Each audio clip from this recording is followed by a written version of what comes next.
This week on Magical Scenes, we take you to City Park in the county of Nairobi. For anyone who uses Limuru Road will never thought of such a magical destination. A hidden jewel in the green city in the sun. I come to rest here mostly because the climate is conducive. Magical Scenes, Thursday, only on Channel 1.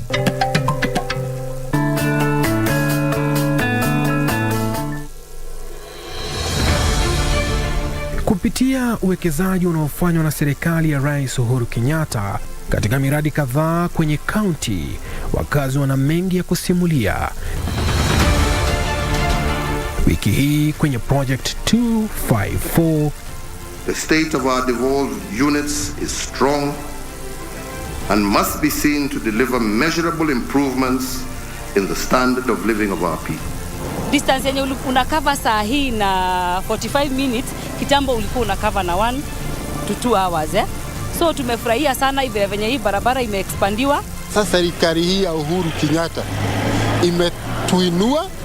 imetuinua kibiashara, kimaisha na mambo mengi.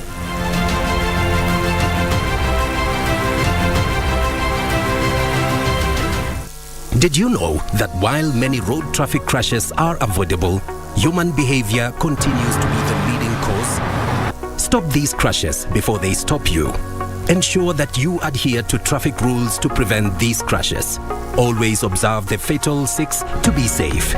When driving, please ensure that your speed is within the stipulated limits, the road ahead is clear before overtaking, stick to your lane, keep left unless carefully overtaking. Ensure that you are well rested before driving on long distance, and never drink and drive. Usalama barabarani starts with you. Fika salama. This message is brought to you by NTSA and the European Union.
Good evening, welcome to Prime Edition. I am Cynthia Nyamai. Now, the Wiper Party has cleared former Governor of Nairobi, Mike Sonko, to run in Mombasa. We do have that story for you, more politics actually for you, and in business. One of the stories that everyone keeps on asking about, youth and entrepreneurship. We're going to meet a young man in Kisumu. He's only in his 30s, but runs the favorite eatery in Kisumu. And in sports, Munga has all the stories for you. But first, let's have the highlights.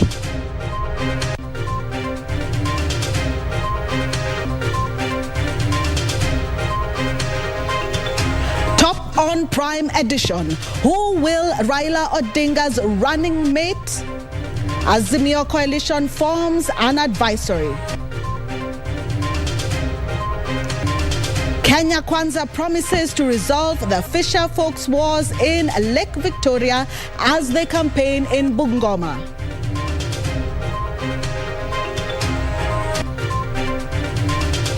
Aspirants who lost in the political party nominations given 10 days to contest as independent candidates. And peace in DRC, regional forces to join hands.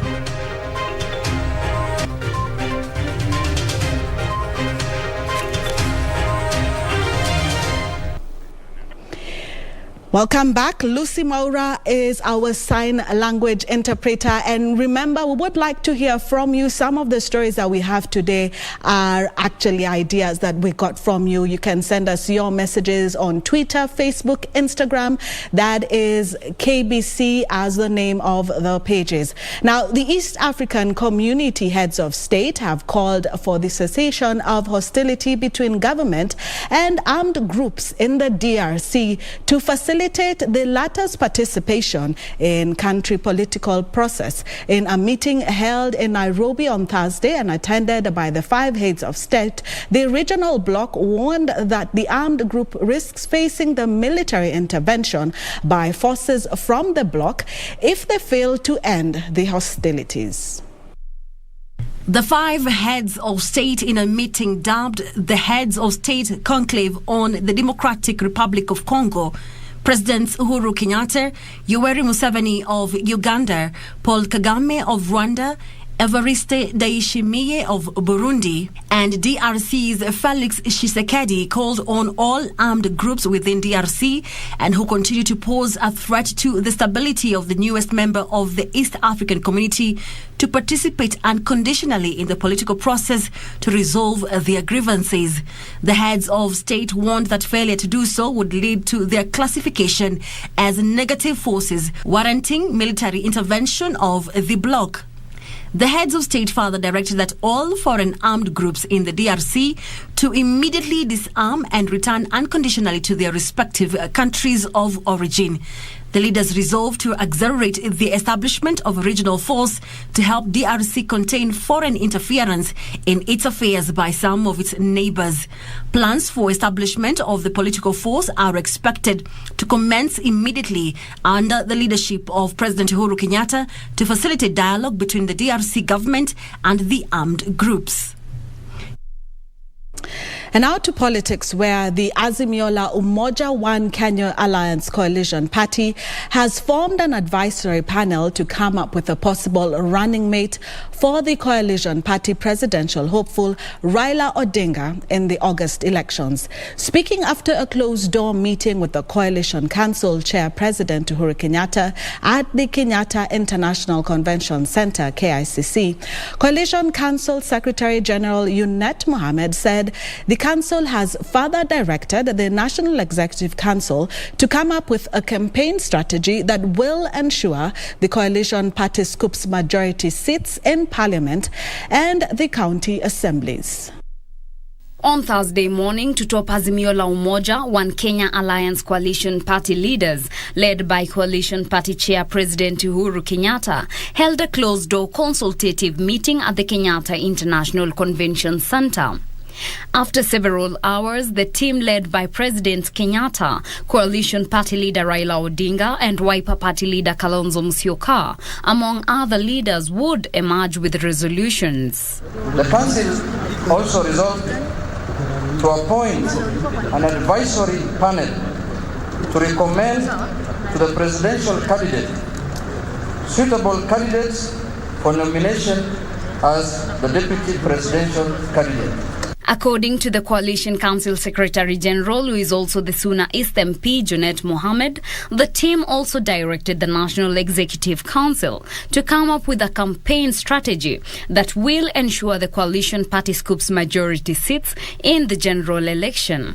Directed the National Coalition Executive Committee to immediately prepare a campaign strategy and plan that will ensure, 1, the Azimio la Umoja One Kenya presidential candidate wins the 2022 presidential election. The Azimio leaders also resolved to form a tribunal that will sort out election dispute, among other issues. To ensuring that the forthcoming general election is characterized by sober contemplation and debate on key national challenges. The Azimio la Umoja One Kenya Alliance Coalition was officially registered as a political party last week.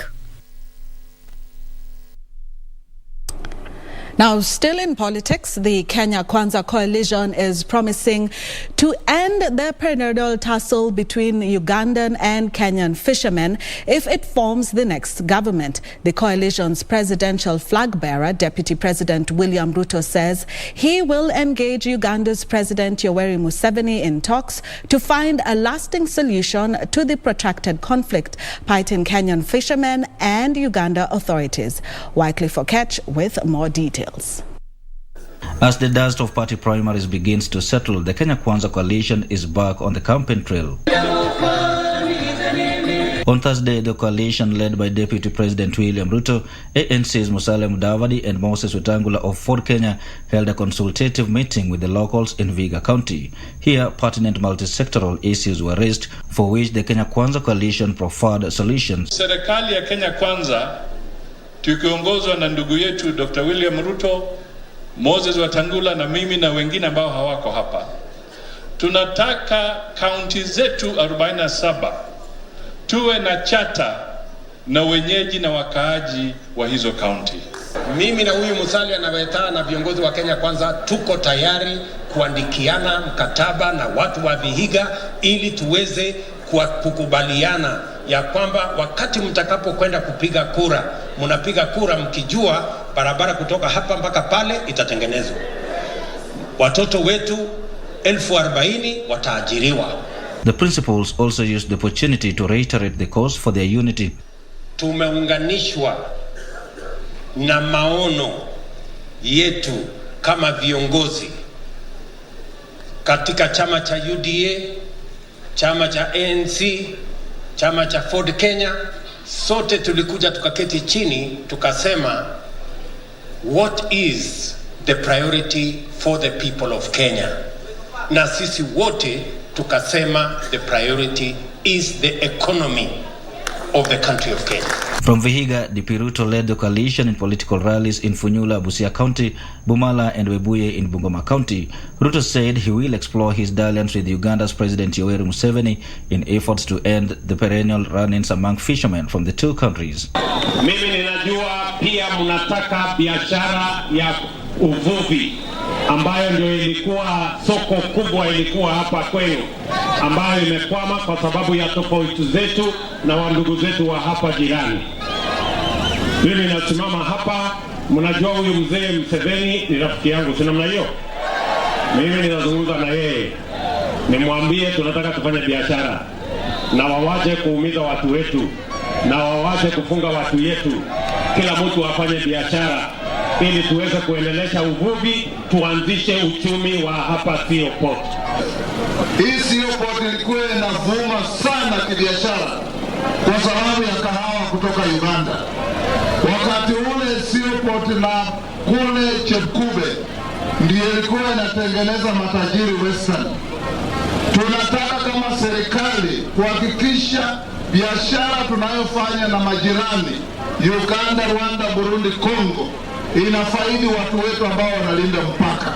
This as the Kenya Kwanza principals maintain that they are better placed to steer the country forward, urging the locals to rally behind the coalition's economic model that they said will create jobs for the youth and empower small businesses. For Prime Edition, I am Wycliffe Okech. Aspirants who have lost in political party nominations have 10 days from Friday to seek elective positions as independent candidates. Majority of those who lost in just the concluded party primaries have expressed dissatisfaction with the nomination process in various parties. According to the elections calendar, Thursday midnight is the deadline for all political parties to have conducted nominations across the country. Though nomination certificates can be issued after the 21st of April, a party's candidate in any elective position can't be identified either through consensus, universal suffrage, or opinion polls after the deadline. Majority of those kicked out in the primaries have 10 days to go the independent route. The candidates must, however, resign from their respective political parties, identify a symbol to be used different from any registered political party, and present a certified list of signatures from registered voters supporting their bid for being an independent candidate. The amount of signatures vary depending on the elective position one is seeking. But the fallout from the nominations continues to be felt far and wide. Thursday morning, demonstrations rocked North Kanyamkago ward, with residents protesting the ODM nomination results announced on Wednesday night, claiming that the incumbent MCA George Okinyi Omamba did not win the ODM primaries.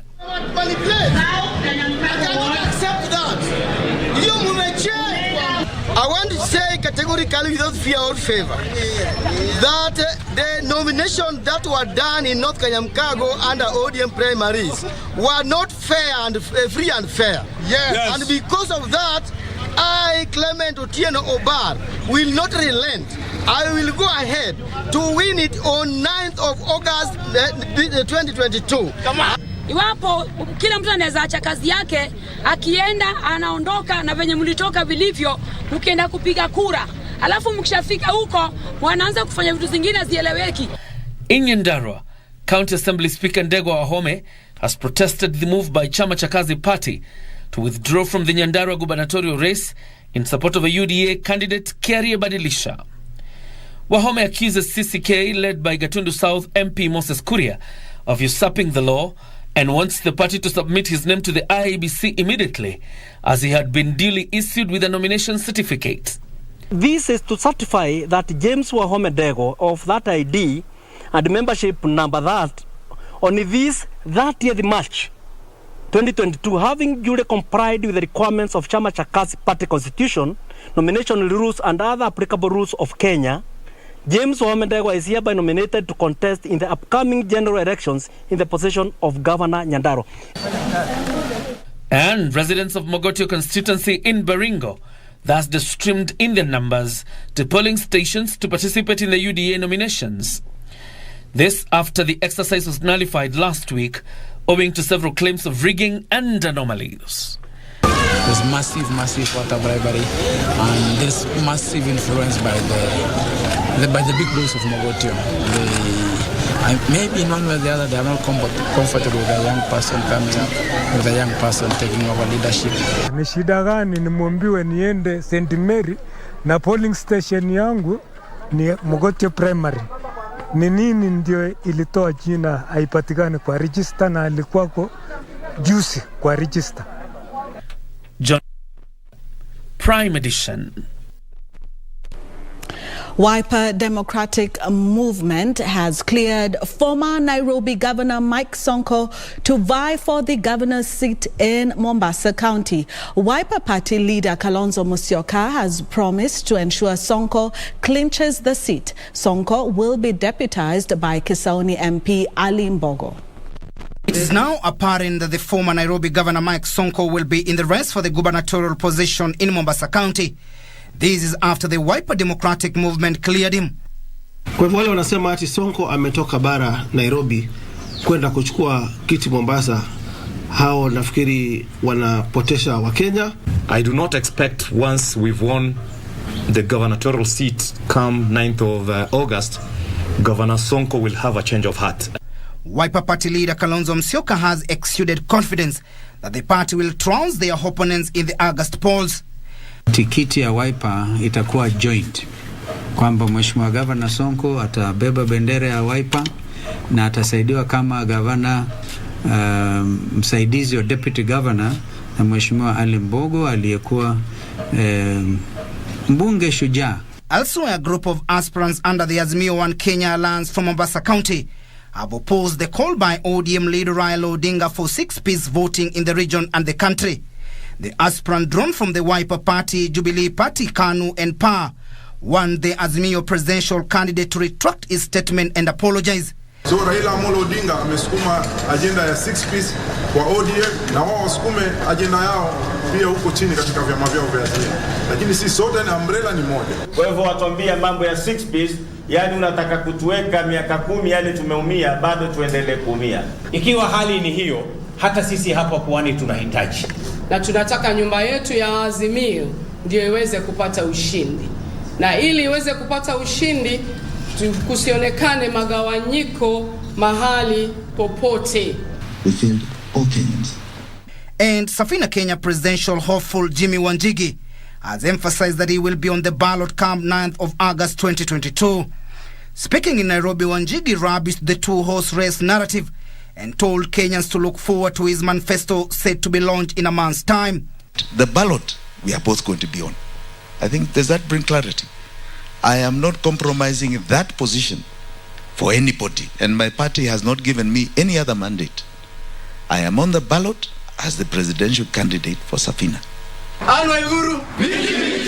Meanwhile, youth leaders drawn from 6 parties allied to Deputy President William Ruto now want him to pick Kirinyaga Governor Anne Waiguru as his running mate. For the past 20 years, we have witnessed great contribution by both men and women in policy, economic, social, cultural, and technological growth of our country. This remarkable move has proven to us that giving both men and women equal opportunities in all fields is beneficial to the country. In the meantime, leaders from Narok County have demanded a speedy investigation into the mysterious murder of Narusura Group Ranch Treasurer Simon Bulati. Led by Area Governor Samuel Ole Tunai, the leaders call on the government to ensure gun used in the murder is repossessed and those involved to face full force of the law. Hapa Narusura tunajua ya kwamba ni sehemu ambayo kumekuwa na amani ya kutosha. Mpaka wakati huu ambaye huyu ndugu yetu aliweza kupangiwa, naweza kusema this is pure organized crime. Timothy Kipnusu for Prime Edition. Away from politics now to scales of justice, where a petitioner has moved to court seeking to bar Treasury from directly allocating funds to the Office of Public Prosecutor. The petitioner argues that the ODPP is not a constitutional office and falls under the purview of Public Service Commission, which should oversee its operations. Through his lawyers, Frederick Bikeri has filed the petition saying the Office of the Director of Public Prosecutions has already received an award of excellence from Financial Management Institute of Certified Public Accounts and Capital Market Authority, contrary to the provisions of the law. He claims the office is not independent and wants it restrained from advertising recruitment of staff who include state councils as the same is a preserve for Public Service Commission. We want the Office of the ODPP to be compelled by an order of mandamus to return forthwith the awards or the illegal awards that they have since received in the pretense that they are an independent office or a constitutional commission. Justice Anthony Murima certified the matter as urgent and directed the matter to be heard on 10th May 2022. Meanwhile, 3 people linked to the murder of Jomo Kenyatta University of Science and Technology student on Tuesday morning have been detained for 14 more days to allow the police complete investigations. This is after the investigating officer Peter Kaibiru sought the court to have the 3 detained as investigations continue. Joseph Mushiri, 22, Kefa Mwaniki and Paul Mbadha, aged 20, are alleged to have stabbed to death Joel Juma, a 4th-year industrial chemistry student. Thika Senior Resident Magistrate Oscar Wanyaga granted the request and ordered that the suspect be held until May the 5th, when they will be produced in court. And finally, the head of technology at Betika, Fred Gitonga, has been released on a 5 million shillings bond or a cash bill of 2 million shillings. On 9th of May, he filed entrance on 9th of May in open court. This is after he pleaded not guilty to charges of theft amounting to 11 million shillings. Lynn Chalo for Prime Edition. I think it is obvious that my tongue needs a break, but when we come back, we have the business stories for the day for you.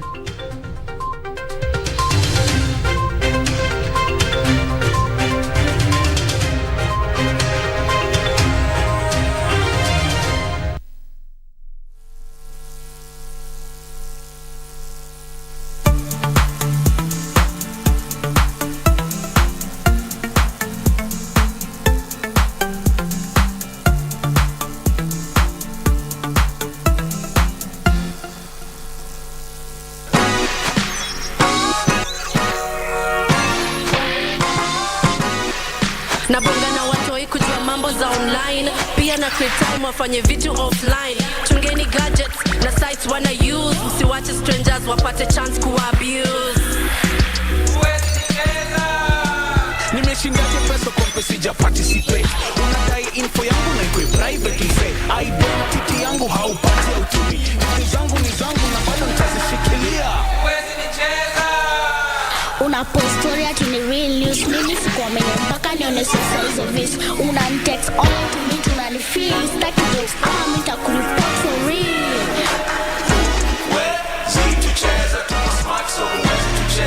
Wazazi, watoi na maifu wetu. Don't be fooled. Get cyber smart and enjoy safe entertainment and education online. The Communications Authority of Kenya.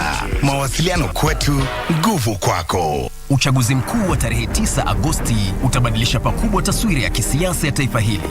Je, hii inamaanisha nini kwako wewe mpiga kura? Kila Jumapili saa 12 jioni, jiunge nao Gladys Mungai na Harith Salim kwenye makala yetu ya Kenya ya Amua, ambapo pamoja na wadau mbalimbali watajadili na kudadavua kwa kina michakato ya uchaguzi. Fanya uamuzi wa busara. Usikose kutazama Kenya ya Amua kila Jumapili kwenye runinga uipendayo ya KBC Channel 1.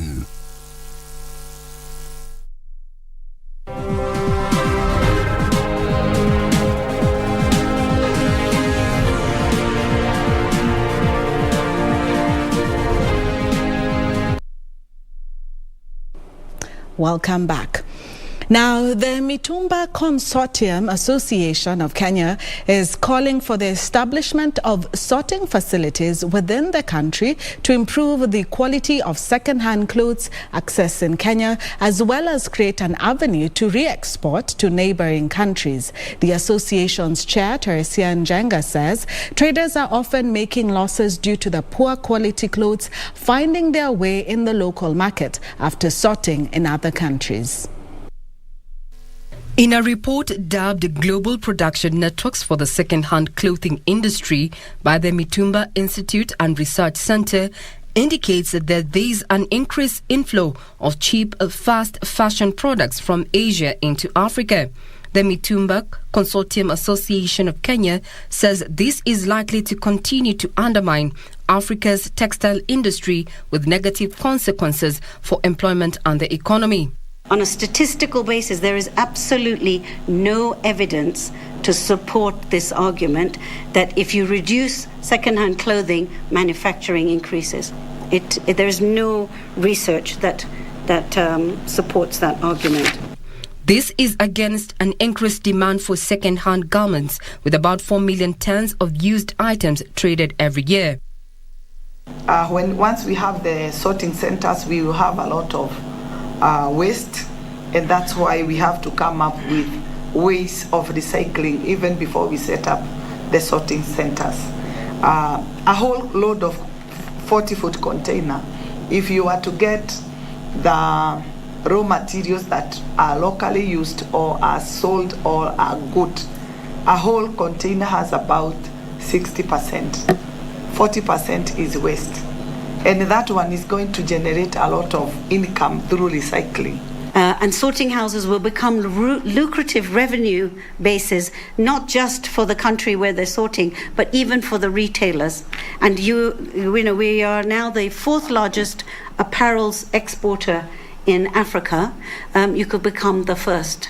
As such, local traders are calling for the establishment of sorting facilities in Kenya to check on the quality of imports as well as re-export some of the clothes. It is estimated that each facility can directly create up to 500 jobs with further employment in related sectors. They argue by the time the vessels dock at the port of Mombasa, the items have been sorted out and sold for profit in Australia, Canada, Spain and the UK, as well as the United States, with less desirable clothes shipped to Africa and the Philippines.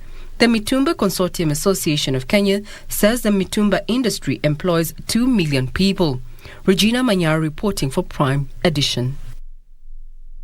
Thank you, Regina, for that report. Now, City Park in Nairobi County is a zoological garden with the white-throated monkey being the main attraction. City Park is one of the few open spaces where picnic lovers would feed or have a selfie with monkeys. Tonight on Magical Scenes, Irene Muchuma Odim shares her experience on this 63-acre green space.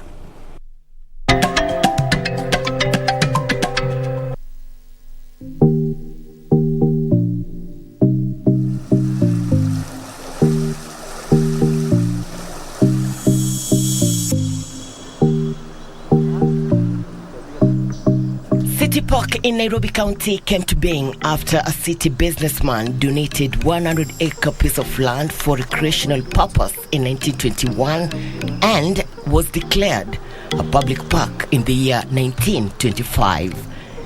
Years gone by, sections of the park were encroached. In 2019, the national government recovered part of the grabbed land and declared the 63-acre recreational facility a protected area under the management of the Kenya Forest Service. Today, the zoological garden is home to indigenous trees and sex monkeys, or if you like, white-throated monkeys or samango monkeys.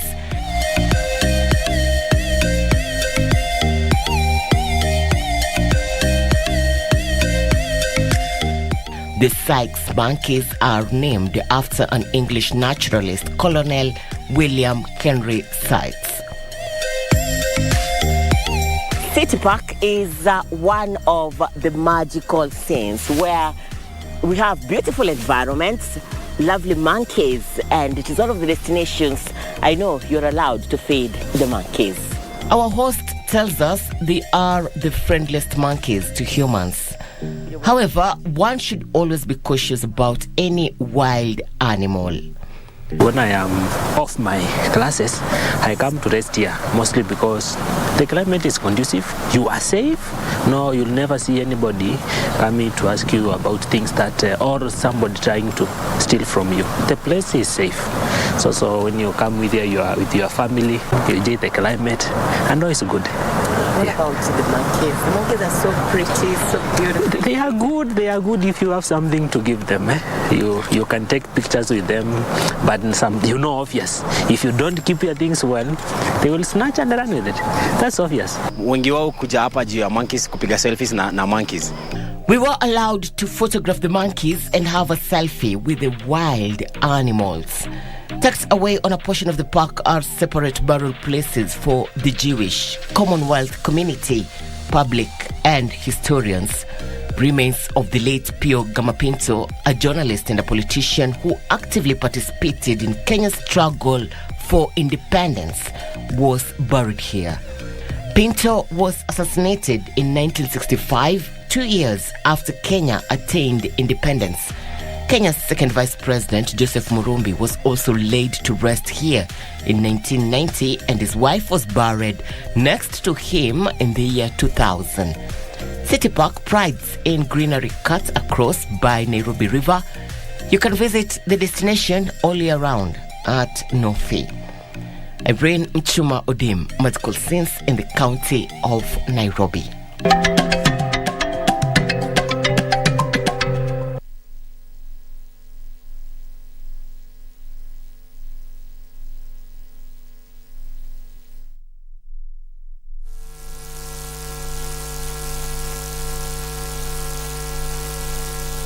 Did you know that while many road traffic crashes are avoidable, human behavior continues to be the leading cause? Stop these crashes before they stop you.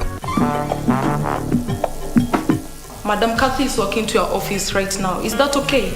Can you tell that Instagram receptionist to viewers that I'm not one to be asked questions? Invited your sister here without my knowledge? Hakuna mambo, ni lazima. What do you mean ni lazima? And never drink and drive. Usalama barabarani starts with you. Fika Salama. This message is brought to you by NTSA and the European Union. Do you have a news story to share with KBC? Get in touch swiftly on email news@kbc.co.ke or call 0723-892-654 or 0734-780-124.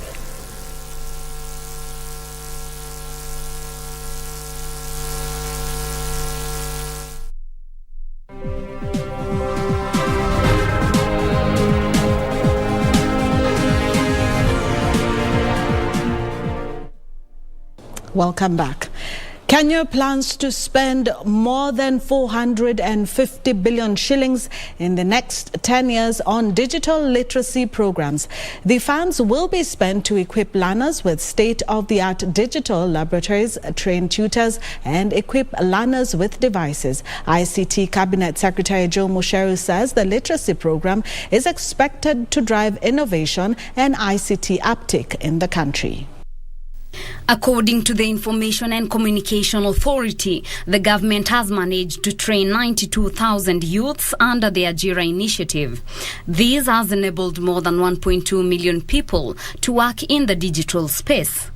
ICTA says the focus now is on accelerating digital capacity through the digital literacy program targeting learners. Digitizing Kenya, making it a knowledge-based economy, is not a one-off. It's something that we must continue. ICT Cabinet Secretary Joe Musheru says the government plans to spend billions of shillings to upgrade ICT infrastructure in the country in the next 10 years. Musheru says various programs have been developed, such as Presidential Digital Internship Program, to enhance the ICT skills of learners. Let's take full advantage of it so that we can digitize the country, get our jobs for our young people, and ensure that Kenya is at the top and continues to lead in the region. Acting ICTA Authority Chief Executive Dr. Kiprono Rono says through digital learning program, the government has distributed over 1.1 million learners' devices to over 22,000 public primary schools, which have benefited over 3 million learners. We have created a portal as ICT Authority to track the installation and also the inventory of the devices in every public primary school.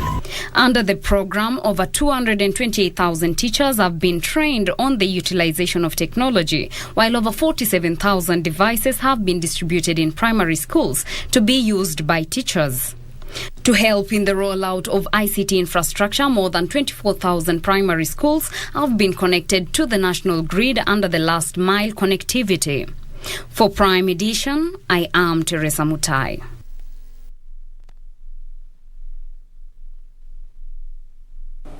Farmers in parts of Nakuru County are slowly substituting potatoes and maize with herbs and spices as their main economic activity. The farmers say the herbs and spices are less labor-intensive, high-yielding, and fetch higher prices in the international markets.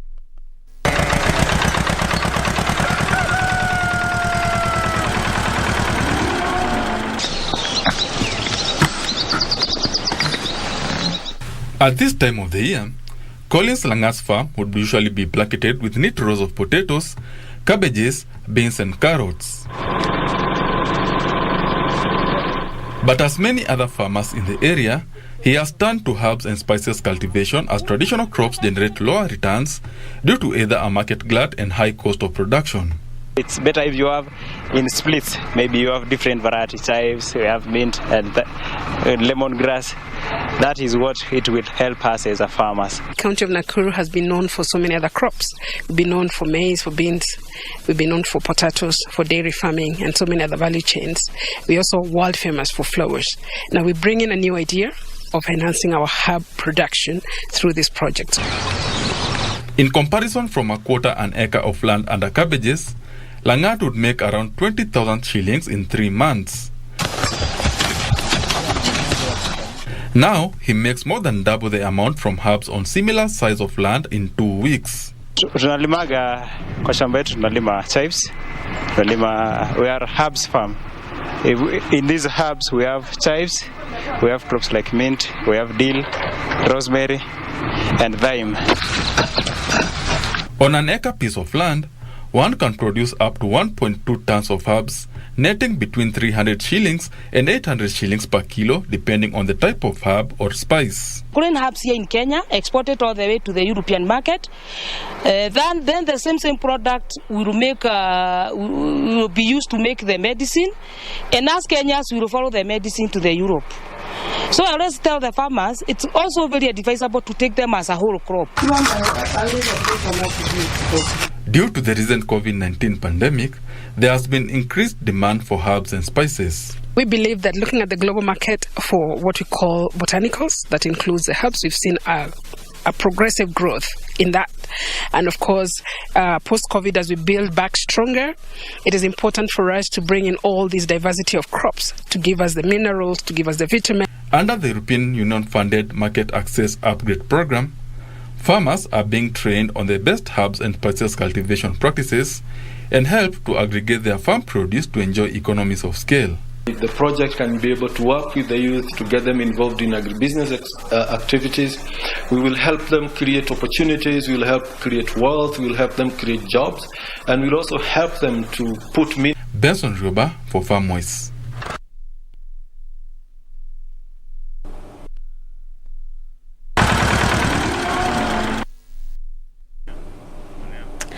As the cost of living continues to rise, Kenyans are embracing alternatives to help them make savings wherever they can. Our reporter Habib Said explored the options in energy that could save you on cooking fuel costs, lighting and transport. By the end of February this year, 3.1 million Kenyans were living in abject poverty and in need of food assistance.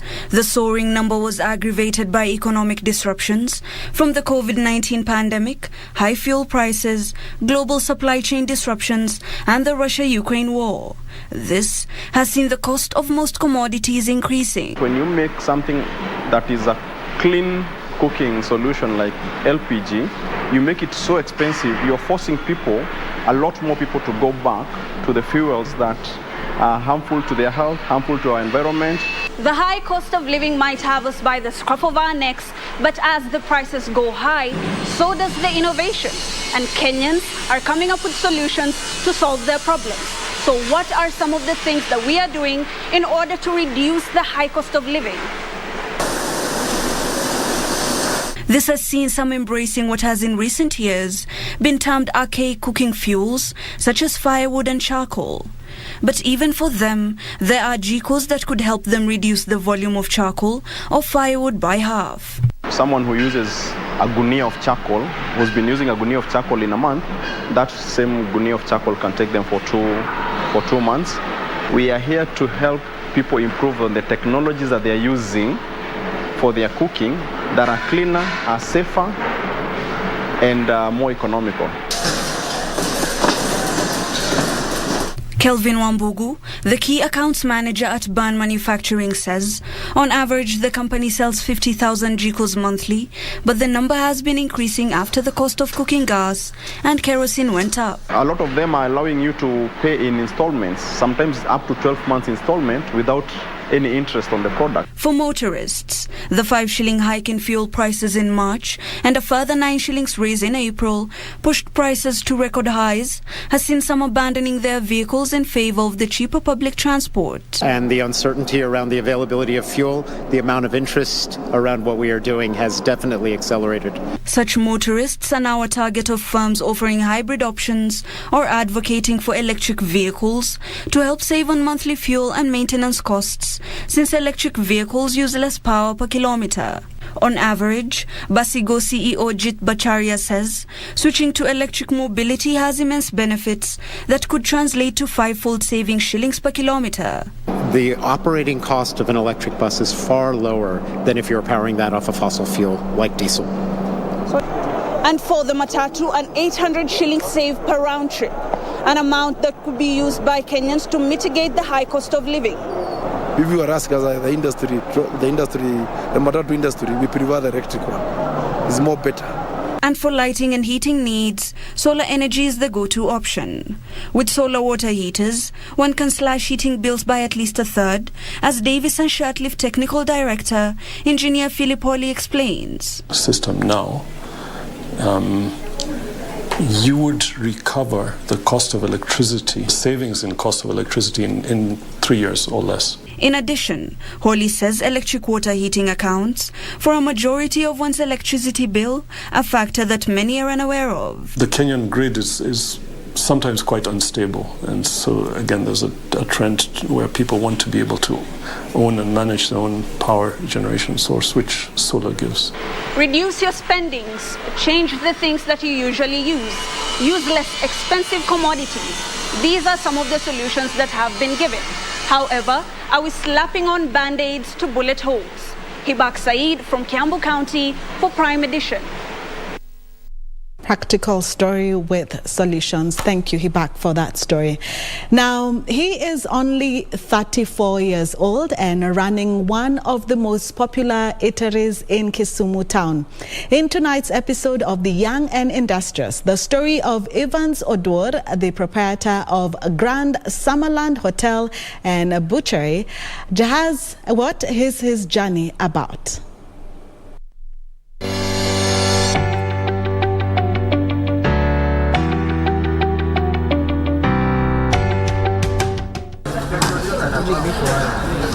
A 34-year-old Evans Oduor Adola is busy serving his customers. It is lunchtime, hence the peak hour. He would easily pass as one of the employees at the Grand Summerland Hotel and Butchery along the Oginga Odinga Street in Kisumu County. He says he began his journey in the hotel industry in 2007, just after high school. I had C+ and above, so I was to join college. My parents were financially unstable by then. Without money to help further his studies, informal employment at one of his friends' eateries would be the bag that pushed him into the sector. I had a friend of mine, he had a butchery, he had an eatery, and in fact the guy loved the way I was working. He used to pay me something small just to keep me going. Soon the post-election violence would send him back to the village, but not for long. I went back to our home area, village area, because by then I did not know Kisumu very well. Also, by good luck, also a guy from our place who used to operate also a kiosk here in Kisumu. He called me to come to Kisumu to help him. So I worked with him. Soon he would find a small stall from which he began his dream of running an eatery. I happened to get a kiosk right next to that guy. So I started operating my kiosk slowly, given that I had some small experience. Year after year, he expanded steadily while saving whatever little he could to achieve his dream. My business was not that big, but I just tried. I tried up, though there were some ups and downs, but I keep on trying. At the height of the COVID-19 pandemic, he managed to secure a loan from the Youth Enterprise Development Fund that enabled him to set up this magnificent eatery right at the heart of Kisumu town. I started with one stall until when I captured like 5 stalls, so I joined them to be one. So I had in this area, I was the one who had a big hotel. He advises the youth to think out of the box and become creators of employment and not relying on white-collar jobs. Anything that you get, anything that you come across, any kind of a job, you just do it. It doesn't mean that that is the end of everything. You know? He also emphasizes the need for education as it puts one in the right state to achieve whatever goals one has set. Though school is also okay, and that one does not hinder me from doing my business, because this kind of business, you have to add it. You know, if you add it with something like you be educated somehow to a certain level. Oduor is currently pursuing a degree in project management at the University of Nairobi. These businesses are very good. They are really paying. If you love what you do and you are passionate about it, sky will be the limit. For Prime Edition, I'm Nisi Imano Oko.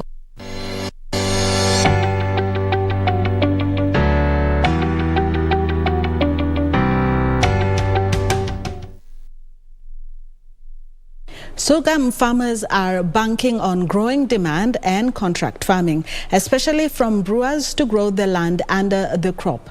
The International Crops Research Institute for the Semi-Arid Tropics attributes the current low production of sorghum to use traditional seeds, underscoring the need for commercialization of hybrid seeds to increase production and earnings. Just 250,000 acres of land is under sorghum, which is very low when compared to Sudan, Ethiopia, Uganda and Tanzania. These are seen Kenya import sorghum from Uganda and Tanzania to breach the deficit. However, those in the value chain believe production could increase from 0.7 to 1 metric tons per acre if farmers plant drought-resistant, high-yielding sorghum seed varieties. We have always talked about seed, which is a good thing. The seed is required, but we can build volumes of these hybrids or seed or OPVs in one season. But what will drive the demand for seed? It is the hybrid that will give us the yield better than whatever farmers use if it is open pollinated varieties. Contract farming and setting a minimum price for sorghum have been cited as being among ways of boosting production. Normally, the government, they support the price. Normally, that they do. They support the price. So if there is a big harvest, the price will go down.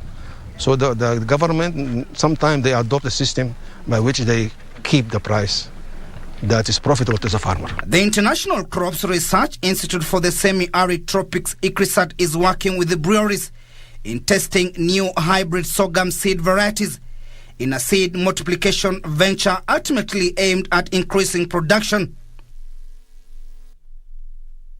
The government is putting in place a legislative and regulatory framework to provide strict compliance mechanism for handling and disposal of radioactive waste from nuclear power plants. Kenya Nuclear Regulatory Authority Interim Chairman Professor Dickson Andala says the move is aimed at strengthening the national capability to respond to any radiological or nuclear emergencies. More than 250,000 metric tons of highly radioactive waste sits in storage nuclear power plants and weapons production facilities worldwide. The Kenya Nuclear Regulatory Authority has lobbied for the enactment of laws that are in support of the development of nuclear technologies infrastructure and their long-term sustainability. The government plans to build a 540 billion shillings nuclear power plant with an initial capacity of 1,000 megawatts by the year 2027 at a site yet to be identified. However, there is the issue of proper handling of radioactive waste from the nuclear power plant. Actually, my organization comes in handy in making sure that the people on the ground are getting the necessary information that they need concerning nuclear radiation and other aspects, and to see how far the regulatory authority goes in making sure that the people on the ground are safe and well taken care of when it comes to issues of nuclear radiation and other factors. Speaking in Nakuru during a public participation session on the draft regulations on various usages of nuclear and radioactive usage, Professor Andala said the safe use of nuclear technology in power generation, medicine, agriculture and industry would propel Kenya to a new industrialized status as well as create more jobs. What I have to say is, as far as we are concerned, the misconception is on the bad use of nuclear technology. But Kenya, we are exploiting the safe use and safe applications of nuclear technology, that is in medicine, agriculture, and also industry.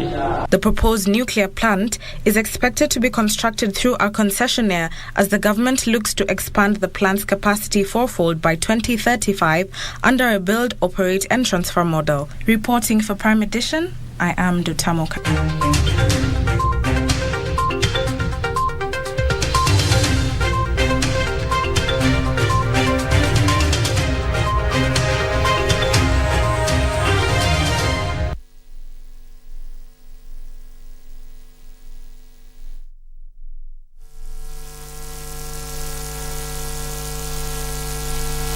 Did you know that while many road traffic crashes are avoidable, human behavior continues to be the leading cause? Stop these crashes before they stop you.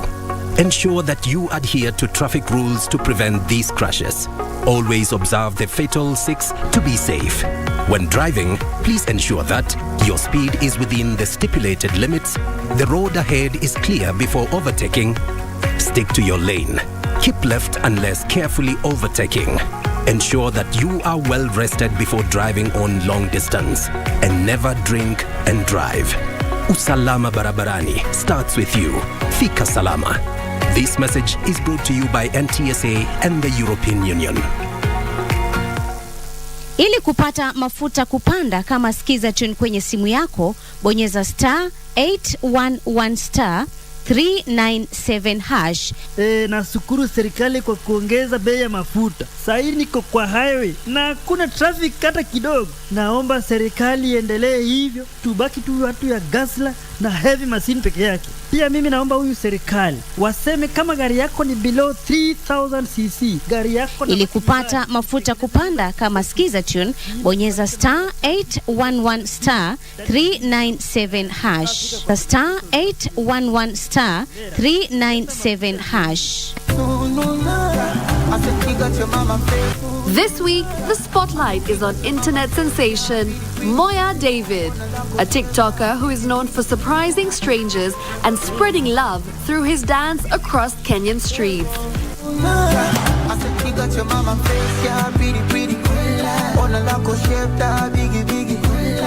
Moya David's TikTok account is full of energy, from dancing alongside vendors in markets to brightening up a police lady's face and charming a matatu tout. Moya has become a viral star. Catch Moya David this Friday only on KBC Channel 1 on Easy Friday with Shiksha Arora.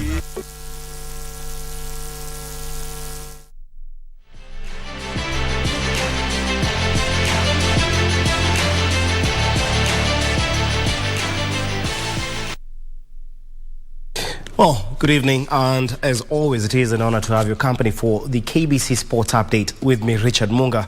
On to a top story tonight, whereby the Kenya men deaf handball team has a mission to finish on the podium at the 24th Summer Deaf Olympics that are set to be held next month in Brazil.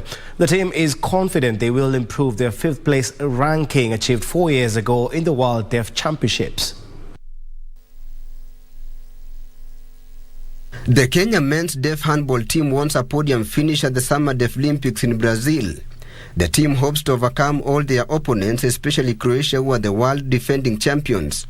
Kenya is in Group A alongside Brazil, Germany, Serbia and Cameroon, while Croatia is in Pool B alongside Turkey, Denmark, Venezuela and Ghana. Through elaborate training they have had for 2 weeks at the Nyayo Stadium in Nairobi under head coach Frederick Omole, the team believes is capable of beating host Brazil and Cameroon with ease after studying their game. Vijana tumejaribu nao sana, wana improve sana, because wajua tukianza tulikuwa na wachezaji wengine ambao tujazoea sana. So hiyo time nimekuwa na wao kuangalia, kuwa gauge, na sasa wako vizuri sana. Alafu advantage ya vijana pia washakuwa pamoja for long. I think for kitu kama 4 years wamekuwa pamoja. So kwao kuwafundisha si ngumu sana. So ni skills tu moja, 2, 3 zinaingia. Wako poa, wanaendelea poa sana. Coach Omoli has faith in the 15-month squad he has trimmed from the initial 24 who were given a call-up. In order to achieve this feat, the team's focus is on their defense and speed work. Now as we are practicing and the government has kitted us very well, the shoes, and that's very encouraging for us. Even in the hotel where we are residing and the training, everything we've been provided for. Now, our expectation, we expect that to win, and we are going to bring back the medal. And that is our hope and promise to Kenyans. Germany and Brazil will be tough to crack, but the Kenyan team is comfortable with the rest of their rivals in the group.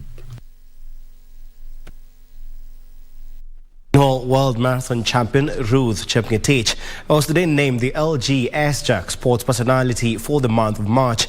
Chepngetich won the award having beaten Abel Kipsang, Samuel Gathimba and Eliud Kipchoge, among others.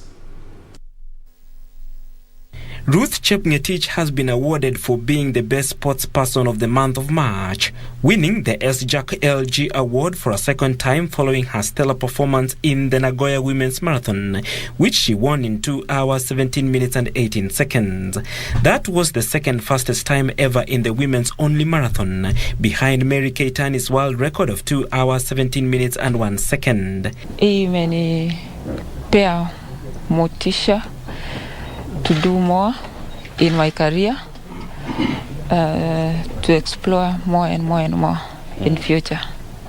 We have a lot of talent in this country, and we need to really nurture, especially the youth, because there's a lot of talent. And most of this talent is just not made in the gym or in the tracks, as said earlier. It's a desire and a dream that comes from within.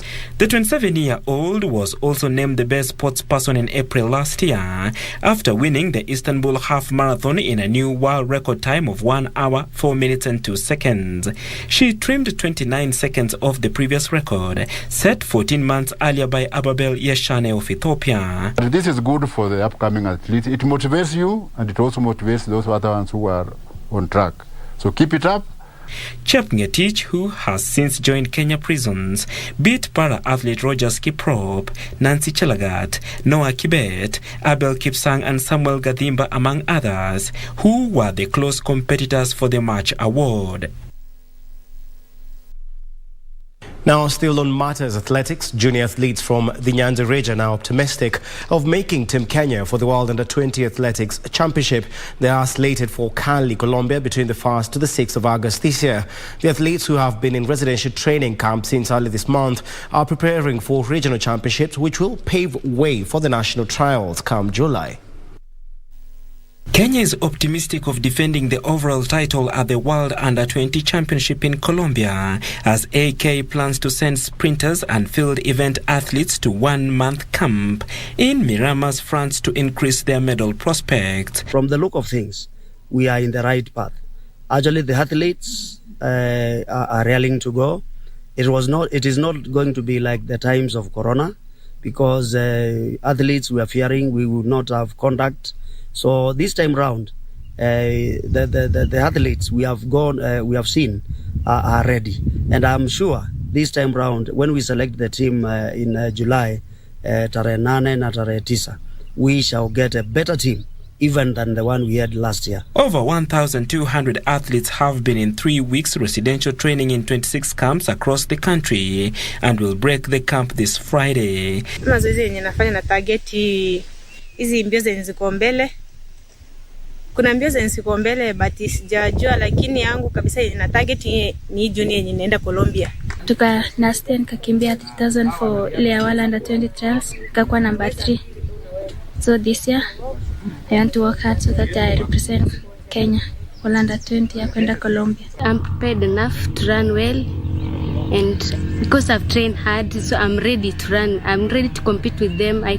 I'm just ready to compete with them. Ile Under-20 nilipita trials, lakini mguu kanisumbua injury. Hiyo ndio ilikuwa challenge kwa hiyo trials. Sasa niko ngangari ku prepare kwa hiyo ninakuja the next 2 months. Kenya is targeting to defend the overall title for the second year running after emerging champions in 2018 in Finland and 2021 in Nairobi. The athletes are confident of posting best results in their respective regional championships to make the cut for the national trials set for July in Nairobi. Oh, thank you, Buckley Feather, for that report. Now to international matters. English Premier League side Manchester United have appointed Ajax coach Erik ten Hag as their next manager. The Dutchman will take over from interim boss Ralf Rangnick at the end of this season on a 3-year deal, which can be extended by a further year. Rangnick, who replaced the sacked Ole Gunnar Solskjaer in November, is set to move into a consultancy role. Ten Hag will become United's 5th permanent manager since Alex Ferguson retired back in 2013. United currently are 6th in the Premier League with 5 games remaining this season, 3 points behind Tottenham Hotspur, who occupy the 4th Champions League slot. The Manchester United players, they should prepare themselves, because if Ten Hag is coming, they should be prepared, well prepared. In the beginning they said he had no charisma, but I think he does a good job. And that's what he does. No charisma, but a good job. He sees the qualities of the individual player, so he knows exactly what to tell to each player to make it better, and I think that's the reason why Ajax is doing it so good. We reached almost the final of the Champions League. I think he make amazing with Ajax, and with the young, he really built this team. I think it's very difficult. We see it with Louis van Gaal as well. You must have a little bit of luck as well, and you need to have the time there, and that's, I think, in England always difficult. They can expect a coach who is very dedicated for the team, very dedicated on his job, very hardworking, and also want to have the young people in, the young stars in. He's always prepared for every game. Yeah.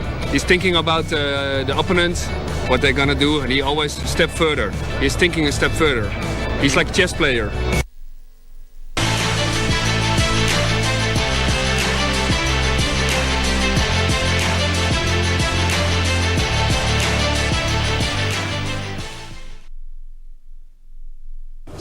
Munga, that story actually is for you. Since you're a Mani fan, you guys now have a new manager. Is that exciting news, and what kind of leadership style does he have? Well, he's a good manager, but